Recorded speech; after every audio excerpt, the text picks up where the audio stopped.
الحمد لله وكفاه وسلام على عباده الذين اصطفى أما بعد أشهد أن لا إله إلا الله وأشهد أن محمدا عبده ورسوله وبعد فإن خير الحديث كتاب الله وخير الهدي هدي محمد صلى الله عليه وسلم وشر الأمور محدثاتها وكل محدثة بدعة وكل بدعة ضلالة وكل ضلالة في النار.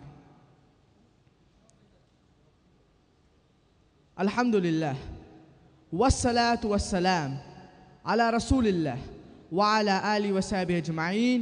أما بعد أعوذ بالله من الشيطان الرجيم.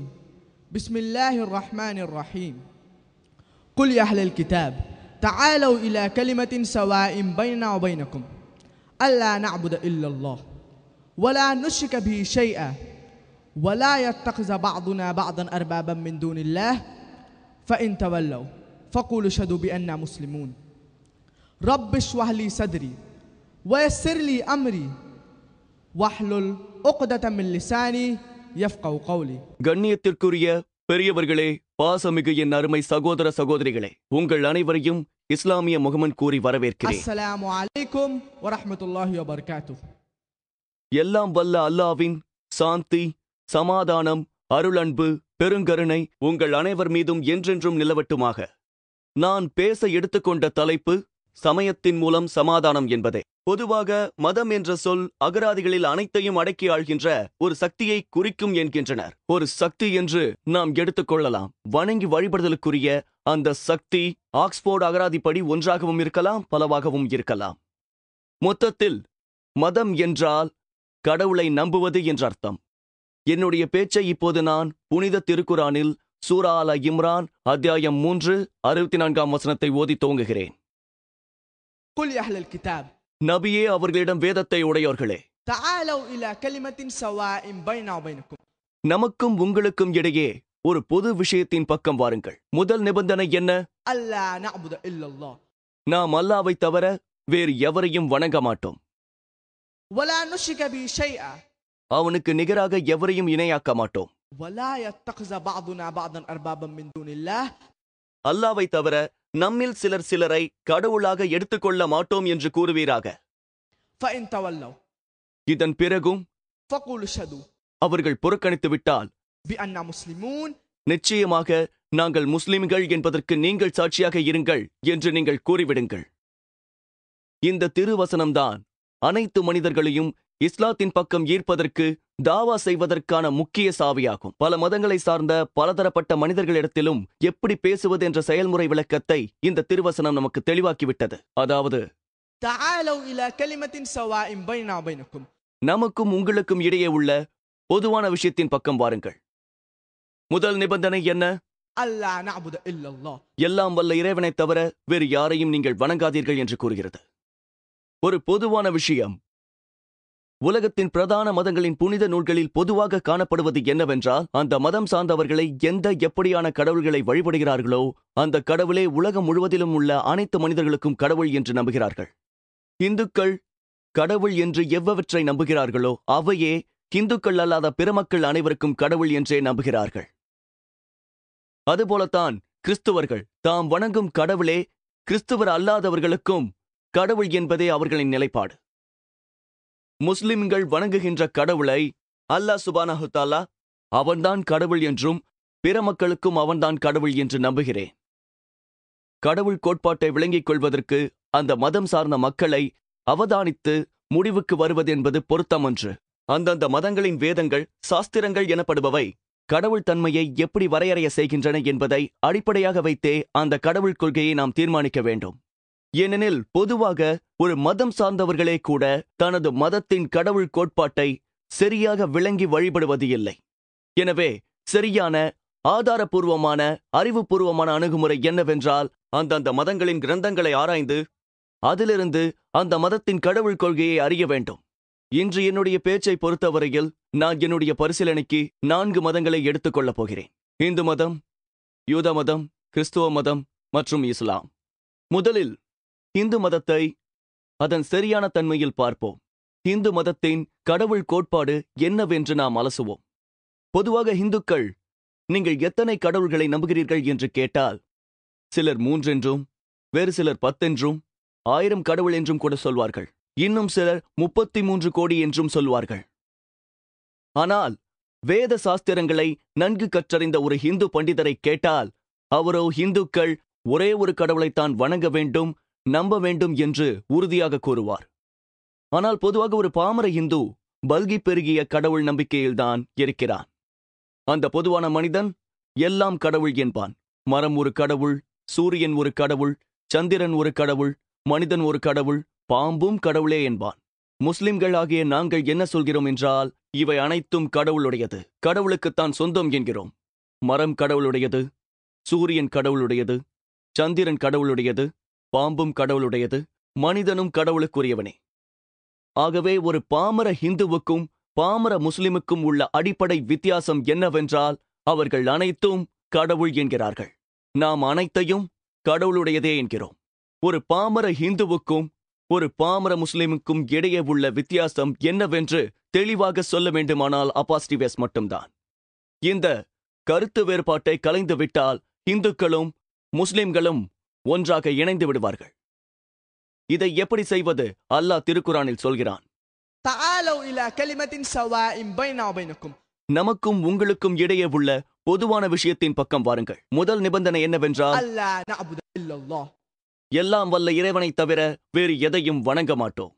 அடுத்ததாக கடவுள் கோட்பாட்டை பற்றி இந்து கிரந்தங்களில் என்ன சொல்லி உள்ளது என்று அலசுவோம். இந்து கிரந்தங்களில் மிக புனிதத்துவமாக கருதப்படும் உபனிஷத்தை அலசி பார்ப்போம்.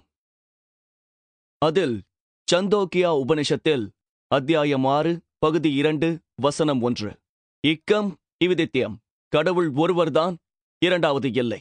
மேலும் ஸ்வேதா ஸ்வேதர் உபனிஷத்தில் அத்தியாயம் 6 வசனம் 9, ناتسي كسج جنتانا چديپا. அப்படியென்றால் அவனை மிகைத்தவர் யாரும் இல்லை, அவனுக்கு ஆணையிடுவரும் யாரும் இல்லை, அவனுக்கு பெற்றோர்களான தாயோ தந்தையோ யாரும் இல்லை என்று குறிப்பிட்டுள்ளது. தொடர்ந்து ஸ்வேதா ஸ்வேதர் உபனிஷத்தில் அத்தியாயம் 4 வசனம் 19, ناتسپتما अस्ति. அவனுக்கு பிரதீமா, அதாவது உருவம் கிடையாது என்று குறிப்பிட்டுள்ளது. சமஸ்கிருதத்தில் பிரதீமா என்றால் படங்கள், சிற்பங்கள், ஓவியங்கள், சிலைகள் என்று பொருள்படும். இன்னும் சொல்லிக்கொண்டே போகலாம். பெரும்பாலான இந்துக்கள் அதிகமாக வாசிக்கும் ஒரு நூல் பகவத்கீதை என்பது அறிந்ததே. அந்த பகவத்கீதையில் அத்தியாயம் 7 வசனம் 20, லௌகீக பொருட்களின் மீதுள்ள பேராசையின் காரணமாக தங்களது பகுத்தறிவை பறிகொடுத்தவர்கள் பல கடவுள்களை வணங்குகிறார்கள்.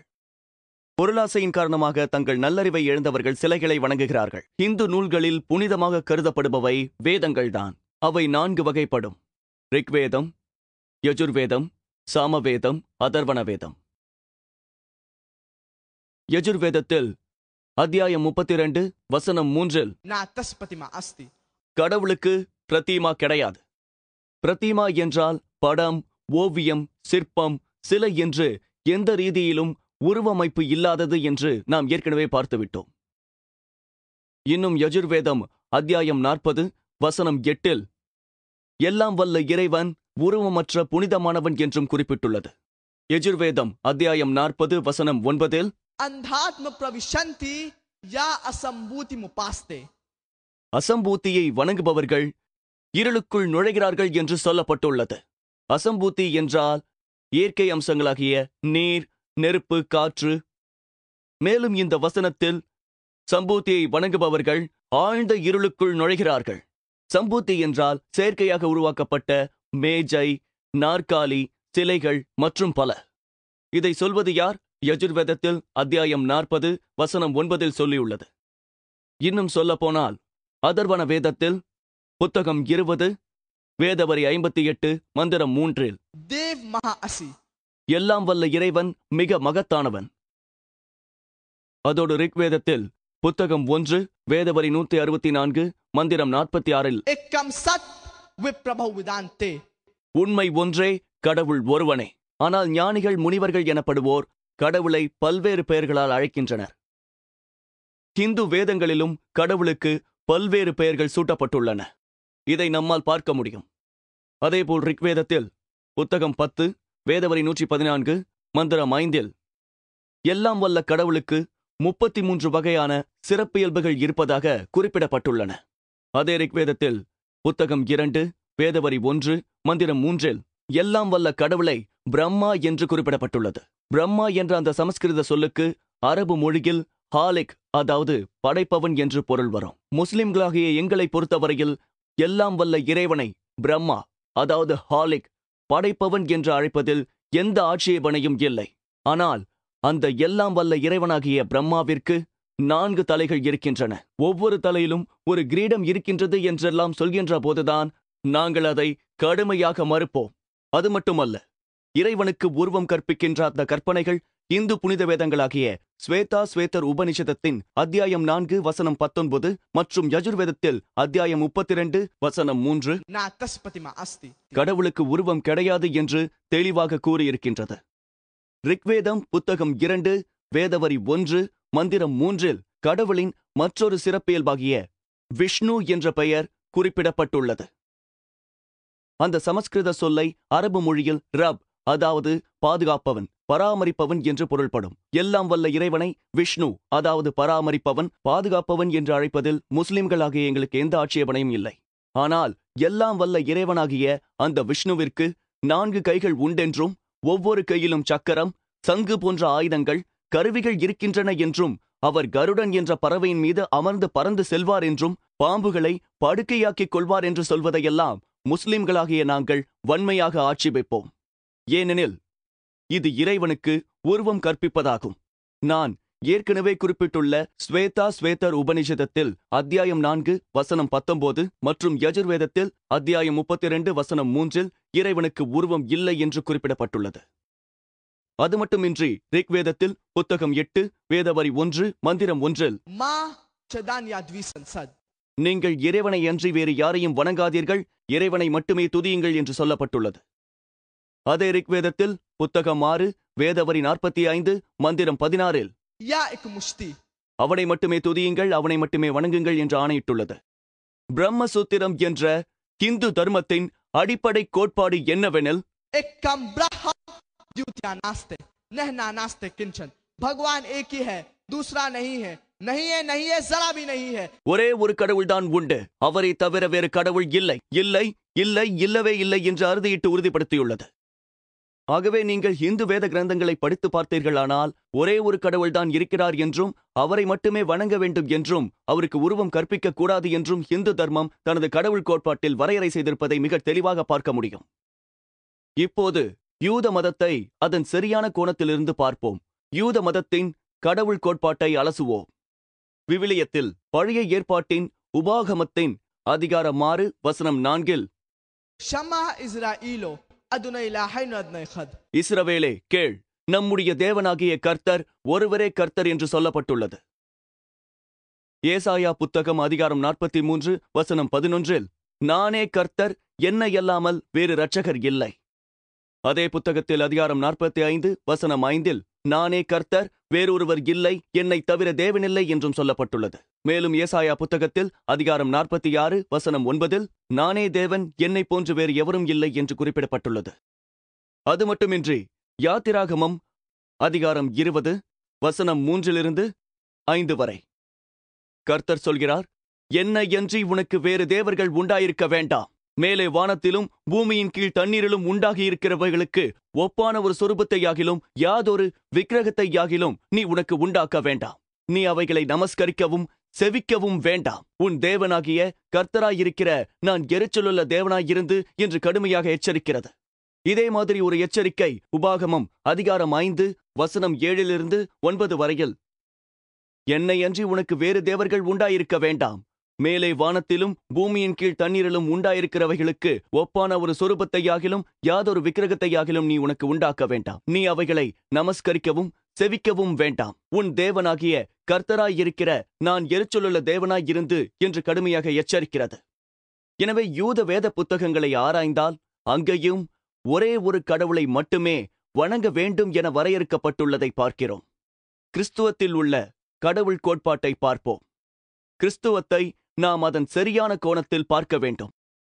கிறிஸ்துவ கடவுள் கோட்பாட்டை நாம் அலசுவதற்கு முன் சிறு குறிப்புகளை முதலில் தெளிவாக்கிட விரும்புகிறேன். அனைத்து மதங்களிலும் இயேசு கிறிஸ்து மீது நம்பிக்கை வைப்பதை கட்டாயமாக்கி வைத்துள்ள கிறிஸ்துவம் அல்லாத ஒரே மார்க்கம் இஸ்லாம்தான். ஒரு முஸ்லீம் இயேசு கிறிஸ்துவின் மீது நம்பிக்கை வைக்க மறுப்பானே ஆனால் அவன் இஸ்லாத்தை துறந்து இஸ்லாம் அல்லாதவனாக மாறிவிடுகிறான் என்பது இஸ்லாத்தின் நியதி. இயேசு எல்லாம் வல்ல இறைவனின் மகத்துவமிக்க தூதர்கள் ஒருவர் என்றே நாங்கள் நம்புகிறோம். அவர் ஒரு மசீக், அதாவது இயேசு கிறிஸ்து. அவர் ஒரு அற்புத பிறவி. அவருடைய பிறப்பில் ஆண் தொடர்பு இல்லை என்றும் நாங்கள் இன்றும் உறுதியாக நம்புகிறோம். ஆனால் இவ்விஷயங்களில் இன்றைய நவீன கிறிஸ்துவ உலகம் தனது நம்பிக்கையின்மையை வெளிப்படையாக பேசிக் கொண்டிருக்கிறது. இறைவனின் ஆணை கொண்டு அவர் இறந்தவனை உயிர்ப்பித்ததையும் பிறவி குருடர்களையும் தொழுநோயாளிகளையும் முழுமையாக குணப்படுத்தினதையும் முஸ்லிம்களாகிய நாங்கள் உறுதியாக நம்புகிறோம். கொஞ்ச தூரம் கிறிஸ்தவர்களோடு ஒன்றாக பயணிக்கின்ற நாங்கள் ஒரு குறிப்பிட்ட கட்டத்தில் பாதை விலகி போகிறோம். ஏனெனில் பல கிறிஸ்துவர்கள் இயேசு கிறிஸ்து தன்னை கடவுள் என்று கூறியதாக நம்புகிறார்கள். மேலும் இயேசு கிறிஸ்துதான் அனைத்து உலகத்திற்கும் கடவுள் என்று கிறிஸ்துவர்கள் நம்புகின்றனர். நீங்கள் ஒட்டுமொத்த பைபிளையும் படித்தீர்களேயானால் இயேசு கிறிஸ்து அவர்தான் கடவுள் என்றோ இயேசு கிறிஸ்து தன்னைத்தான் வணங்க வேண்டும் என்றோ கூறியதாக ஒரே ஒரு வசனத்தை கூட ஒட்டுமொத்த பைபிளில் நீங்கள் எனக்கு காண்பிக்க முடியாது. ஆனால் உண்மையில் பைபிளின் யோவான் புத்தகத்தில் அதிகாரம் 14 வசனம் 28 இயேசு கிறிஸ்து சொல்கிறார், என் பிதா என்னிலும் பெரியவராயிருக்கிறார் என்று. மேலும் யோவான் அதிகாரம் 10 வசனம் 29 என் பிதா எல்லாரிலும் பெரியவராயிருக்கிறார் என்று குறிப்பிடப்பட்டுள்ளது. மேலும் மத்தேயு அதிகாரம் 12 வசனம் 28 நான் தேவனுடைய ஆவியினால் பிசாசுகளை துரத்துகிறபடியால். மேலும் லூக்கா அதிகாரம் 11 வசனம் 20 நான் தேவனுடைய விரலினாலே பிசாசுகளை துரத்துகிறபடியால். மேலும் யோவான் அதிகாரம் 5 வசனம் 30 நான் என் சுயமாய் ஒன்றும் செய்கிறது இல்லை, நான் கேட்கிறபடியே நியாயம் தீர்க்கிறேன். எனக்கு சித்தமானதை நான் தேடாமல் என்னை அனுப்பின பிதாவுக்கு சித்தமானதையே நான் தேடுகிறபடியால் என் தீர்ப்பு நீதியாயிருக்கிறது என்று இயேசு சொல்கிறார். யாராவது ஒருவர் என்னுடைய சித்தப்படி நடக்காமல் என் பிதாவுடைய சித்தப்படி நான் செயலாற்றுகிறேன் என்று சொன்னால் அவன் ஒரு முஸ்லிம். அப்படியானால் இயேசு கிறிஸ்து ஒரு முஸ்லிம். மத்தேயு சுவிசேஷம் அதிகாரம் 5 வசனம் 17 முதல் 20 வரையில் நியாய பிரமாணத்தையானாலும் தீர்க்க தரிசனங்களையானாலும் அழிக்கிறதற்காக வந்தேன் என்று எண்ணிக்கொள்ளாதீங்கள், அழிக்கிறதற்கல்ல நிறைவேற்றவே வந்தேன் என்று இயேசு சொல்கிறார். வானமும் பூமியும் ஒழிந்து போனாலும் நியாய பிரமாணத்தில் உள்ளதெல்லாம் நிறைவேறும் அளவு அதில் ஒரு சிறு எழுத்தாகிலும் ஒரு எழுத்தின் உறுப்பாகிலும் ஒழிந்து போகாது என்று மெய்யாகவே உங்களுக்கு சொல்கிறேன். ஏதேனும் ஒரு வசனத்தை யாரேனும் மீறுவார்களே ஆனால் அவர்கள் பரலோக ராஜ்யத்தில் எல்லோரை காட்டிலும் சிறியவன் என கருதப்படுவான். யாரேனும் ஒருவர் இந்த கட்டளைகளை பின்பற்றினால் அவன் பரலோக ராஜ்யத்தில் பெரியவனாக கருதப்படுவான். வேத பாதகர் பரிசேயர் என்பவர்களுடைய நீதியிலும் உங்கள் நீதி அதிகமாயிராவிட்டால் பரலோக ராஜ்யத்தில் பிரவேசிக்க மாட்டீர்கள் என்று உங்களுக்கு சொல்கிறேன் என்று வந்துள்ளது. நீங்கள் பரலோகத்தில் பிரவேசிக்க வேண்டுமானால் என்னை கடவுள் என்று ஏற்றுக்கொள்ள வேண்டும் என்றோ என்னுடைய கடவுள் கோரிக்கையை அங்கீகரிக்க வேண்டும் என்றோ அவர் ஒருபோதும் கூறியதில்லை. பரலோகத்தில் நீங்கள் பிரவேசிக்க வேண்டுமானால் நீங்கள் கர்த்தரின் ஆணைகளுக்கு, அதாவது எல்லாம் வல்ல இறைவனின் கட்டளைகளுக்கு முழுமையாக கீழ்ப்படிந்தாக வேண்டும் என்றுதானே அவர் சொல்லியிருக்கிறார். மீண்டும் யோவான் சுவிசேஷத்திற்குள் நுழைவோம். அதிகாரம் 14 வசனம் 24 பார்ப்போம். நீங்கள் கேட்கிற வசனம் என்னுடையதாயிராமல் என்னை அனுப்பின பிதாவினுடையதாயிருக்கிறது என்றுதானே இயேசு அதில் சொல்லியிருக்கிறார். இது நமக்கு தெரிந்ததுதானே. மேலும் யோவான் அதிகாரம் 17 வசனம் 3 பார்ப்போம். ஒன்றான மெய்தேவனையும் நேர் அனுப்புனவராகிய இயேசு கிறிஸ்துவையும் அறிவதே நித்திய ஜீவன் என்றுதானே அதில் வந்துள்ளது. மேலும் மத்தேயு அதிகாரம் 19 வசனம் 16 மற்றும் 17 அப்பொழுது ஒருவன் வந்து அவரை நோக்கி, நல்ல போதகரே, நித்திய ஜீவனை அடைவதற்கு நான் எந்த நன்மையை செய்ய வேண்டும் என்று கேட்டான். அதற்கு இயேசு கிறிஸ்து மறுபதல் அளிக்கிறார், நீ என்னை நல்லவன் என்று சொல்வானேன்? தேவன் ஒருவர் தவிர நல்லவன் ஒருவனும் இல்லையே. நீ ஜீவனில் பிரவேசிக்க விரும்பினால் கட்டளைகளை கடைபிடி என்று இயேசு கிறிஸ்து சொல்லியிருக்கிறார். தான் கடவுள் என்றோ உங்களுடைய பாவங்களுக்காக நான் சிலுவையில் மரித்தேன் என்றோ இயேசு ஒருபோதும் கூறவில்லை. அதற்கு மாறாக ஒரே ஒரு கடவுள்தான் உண்டென்றும் அந்த கடவுளுடைய கட்டளைகளை மட்டும் கீழ்ப்படிவதே நித்திய ஜீவனை அடைவதற்கான ஒரே வழி என்று கூறியிருக்கிறார். மேலும் பைபிளில் அப்போஸ்தலர் நடபடிகள் அதிகாரம் 2 வசனம் 22 எல்லாம் வல்ல கர்த்தர் சொல்கிறார், இஸ்ரவேலரே, நான் சொல்லும் வார்த்தைகளை கேளுங்கள். நீங்கள் அறிந்திருக்கிறபடி நசரேனாகிய இயேசுவைக் கொண்டு தேவன் உங்களுக்குள்ளே பலத்த செய்கைகளையும் அற்புதங்களையும் அடையாளங்களையும் நடப்பித்து அவைகளினாலே அவரை உங்களுக்கு வெளிப்படுத்தினார் என்று அந்த வசனம் உறுதிப்படுத்துகிறது. இதிலிருந்து நமக்கு தெரிய வருவது, கடவுள் மனிதர்களிடமிருந்தே தூதர்களை தேர்ந்தெடுக்கிறார். அதற்கு நீங்கள்தான் சாட்சியாக இருக்கிறீர்கள். இயேசு கிறிஸ்து தன்னை ஒருபோதும் கடவுள் என்று கூறியதில்லை என்று உறுதிப்படுத்துகிறது. மேலும் நீங்கள் படித்தீர்களேயானால் மார்க் அதிகாரம் 12 வசனம் 29 மேலும் உபாகமம் புத்தகத்தில் அதிகாரம் 6 வசனம் 4 ஷமா இஸ்ராயீலோ அதுனை இலாஹைனா நஹத் இஸ்ரவேலே கேள், நம்முடைய தேவனாகிய கர்த்தர் ஒருவரே கர்த்தர் என்றும் தெளிவாக இயேசு கிறிஸ்து பேசியுள்ளார் என்பது உறுதியாகிறது. இதிலிருந்து கிறிஸ்துவ வேத புத்தகங்களும் ஒரே கடவுளையே வணங்கி வழிபட வலியுறுத்துவதை நாம் எல்லோரும் அறிகிறோம். இனி நாம் இஸ்லாத்தின் கடவுள் கோட்பாட்டை பார்ப்போம். ஒரு முஸ்லிம் இடத்தில் இஸ்லாத்தின் கடவுள் கோட்பாட்டை பற்றி கேட்டால் அவன் உங்களை புனித வேதமான திருக்குரானின் அத்தியாயம் 112 சூரா இஹ்லாஸின் முதல் 4 வசனங்களை சுட்டிக்காட்டுவான். குல் ஹுவல்லாஹு அஹத், நீங்கள் கூறுங்கள், அல்லாஹ் ஒருவன்தான். அல்லாஹு ஸமத், அல்லாஹ் எவரிடத்திலும் எத்தேவையும் இல்லாதவன். லம் யலித் வலம் யூலத், அவன் யாரையும் பெறவும் இல்லை, பெறப்படவும் இல்லை. வலம் யகுல் லஹு குஃபுவன் அஹத், அவனுக்கு நிகரானவர் எவரும் இல்லை. சூரா இஹ்லாஸ் என்ற திருக்குரானின் இந்த அத்தியாயம் இறையியலின் உரைக்கல்லாக உள்ளது. இறை என்றால் இறைவன் என்று பொருள். இயல் என்றால் அது சம்பந்தமான படிப்பு. ஆகவே இறையியல் என்றால் இறைவனை பற்றிய அறிவு என்பதாகும். நீங்கள் தங்கம் வாங்கும்போது அது எத்தனை மாற்று என்பதை அறிய ஆசைப்படுவீர்கள் அல்லவா? அது 10 மாற்றா 8 மாற்றா என்று கண்டறிவது ஒரு புறம் இருக்க, முதலில் அது தங்கமா இல்லையா என்பதை தெரிந்து கொள்ள அவசரப்பட மாட்டீர்களா? ஏனெனில் மின்னுவதெல்லாம் பொன்னாகி விடாதல்லவா? அதுபோன்றே இறையியலின் உரைக்கல்லாக இந்த சூரா இஹ்லாஸ் இருக்கிறது. யாரேனும் ஒருவர் தன்னை கடவுள் என்று சொல்லி வந்தால் அவரை இந்த சூரா இஹ்லாஸின் 4 வரி விளக்கத்திற்கு அவர் பொருந்தினால் கடவுளாக ஏற்றுக்கொள்ள முஸ்லிம்களாகிய எங்களுக்கு எந்த ஆட்சேபனையும் இல்லை. சிலர் பகவான் ரஜ்னீஷை எல்லாம் வல்ல இறைவன் என்கிறார்கள். நாம் அவரை நமது உரைக்கல்லாகிய சூரா இஹ்லாஸ் மூலமாக உரைத்து பார்ப்போம். அதில் முதலாவது கட்டம் என்ன? குல் ஹுவல்லாஹு அஹத், நீங்கள் கூறுங்கள், அல்லாஹ் ஒருவன்தான். ஆனால் இந்த பகவான் ரஜ்னீஷ் எனப்படுவர் மட்டும்தான் தன்னை கடவுள் என்று சொல்லிக் கொண்டாரா என்ன? இல்லை, பலரும் தம்மை கடவுள் என்று சொல்லிக் கொண்டார்கள். ஆராய்ந்து பார்த்தால் ஆயிரக்கணக்கான பேர் தம்மை கடவுள் என்று சொல்லிக் கொண்டார்கள். எனவே பகவான் ரஜ்னீஷ் மட்டும் தன்னை கடவுள் என்று சொல்லிக் கொள்ளவில்லை. அடுத்த பரிசோதனைக்கு போவோம். அல்லாஹு ஸமத், அவன் எவரிடத்திலும் எத்தேவையும் இல்லாதவன். பகவான் ரஜ்னீஷ் என்ன எத்தேவைகளும் அற்றவரா? அவருடைய வாழ்க்கை வரலாறுகளை படிக்கிற போது அவர் ஆஸ்துமா, நெடுநாள் முதுகுவலி, நீரிழிவு ஆகிய நோய்களால் அவதிப்பட்டதை அறிய வருகிறோம். கற்பனை செய்து பாருங்கள், எல்லாம் வல்ல இறைவன் ஆஸ்துமா, முதுகுவலி, நீரிழிவு நோய்களால் அவதிப்பட்டார் என்பது வேடிக்கையாக இல்லையா? 3வது பரிசோதனையை பார்ப்போம். லம் யலித் வலம் யூலத், அவன் யாரையும் பெறவும் இல்லை, யாராலும் பெறப்படவும் இல்லை. பகவான் ரஜ்னீஷ் ஒரு தாய்க்கும் தந்தைக்கும் மத்திய பிரதேசத்தில் பிறந்தார். 1981 அமெரிக்காவிற்கு சென்று அங்கு ஒரேகான் மாநிலத்தில் தன்னுடைய பெயரில் ரஜ்னீஷ்புரம் என்ற ஊரை தோற்றுவித்தார். அவர் தன்வசம் ஆயிரக்கணக்கான அமெரிக்கர்களை ஈர்த்தார். பிறகு வந்த காலத்தில் அமெரிக்க அரசு அவரை கைது செய்து சிறையில் தள்ளியது. அமெரிக்க அரசு தனக்கு மெல்ல மெல்ல கொல்லும் நஞ்சை ஊட்டியதாக பகவான் ரஜ்னீஷ் புலம்பினார். கற்பனை செய்து பாருங்கள், கடவுளையே விஷம் வைத்து கொல்ல முடியுமா? பிறகு அமெரிக்க அரசு பகவான் ரஜ்னீஷை உதைத்து வெளியேற்றியது. அவர் திரும்பி இந்தியாவுக்கே வந்து மகாராஷ்டிரா மாநிலத்தில் பூனே மாநகரில் தனது சிற்றூரை அமைத்துக் கொண்டார். இன்று நீங்கள் அங்கே போனால் அவருடைய கல்லறையை பார்க்கலாம். அவரது கல்லறையில் ஓஷோ பிறக்கவும் இல்லை, இறக்கவும் இல்லை. அவர் பூமி என்ற இந்த கோலத்திற்கு 1931ஆம் ஆண்டு டிசம்பர் மாதம் 11ஆம் தேதியிலிருந்து 1990ஆம் ஆண்டு ஜனவரி 19ஆம் தேதி வரை வருகை தந்து தங்கியிருந்ததாக செதுக்கியுள்ளார்கள். அதில் ஒரு விஷயத்தை குறிப்பிட மறந்துவிட்டார்கள். அவர் 21 நாடுகளுக்குள் நுழைவதற்கு விசா மறுக்கப்பட்டது. கற்பனை செய்து பாருங்கள், பல நாடுகளுக்குள் நுழைவதற்கு எல்லாம் வல்ல இறைவனுக்கு விசா தேவைப்படுகிறது.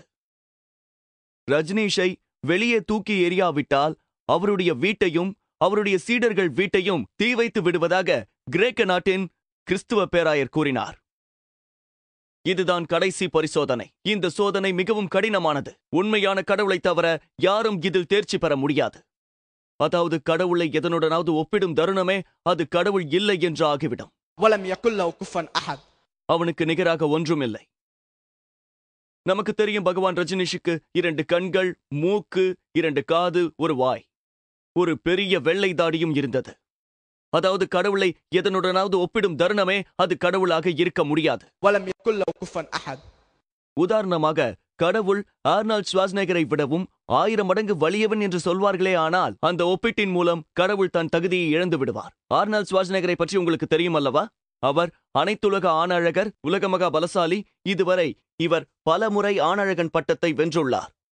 அதாவது கடவுளை எதனுடனாவது ஒப்பிடுகின்ற தருணமே அது கடவுள் இல்லை என்று ஆகிவிடும். ولم يكن له كفوا أحد. அவனுக்கு நிகராக எதுவும் இல்லை.